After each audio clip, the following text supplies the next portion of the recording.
sport ozuqalari do'koniga kelib, nima olsam ekan deb o'ylanib o'tiradigan bolalarga yaxshi maslahat oxirigacha eshitinglar. Mana shuncha sport ozuqalari. Kelasizlar, o'zingizlarga yoqqanini tanlaysizlar. Misol uchun mana kimgadir kreatin kerak, kimgadir L-arginin kerak, kimgadir citrulin kerak, kimgadir beta-alanin kerak. Kelasizlar, o'rtog'ingizga telefon qilasizlar. O'rtog'inglar aytadi, "O'rtoq, Applied Nutritiondan olgan zo'r ishlaydi, menda vashi cho'tki ishlaydi." Yana bitta o'rtog'ingizga telefon qilasizlar. "O'rtoq, Astravit kreatindan olgan zo'r ishlaydi" deydi. Yana bitta o'rtog'ingizga telefon qilasizlar. "Ey o'rtoq, Billion Bank olgan zo'r ishlaydi." Xullas, hammada har xil gap. Sizlarga zo'r maslahat, kelasizlar, sport ozuqalari do'konlaridagi konsultantlarga murojaat qilasizlar.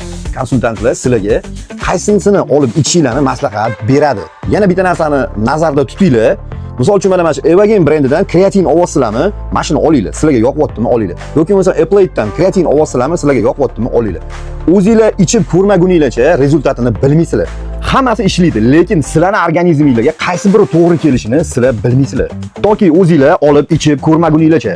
Hattoki shunaqa trenerlar bo'ladi, sizlarga nima to'g'ri kelishini aytib bera olmaydi. Albatta hamma trenerlar ham emas, shunaqa trenerlar bo'ladi, sizlarga nima mos kelishini aytib bera olmaydi.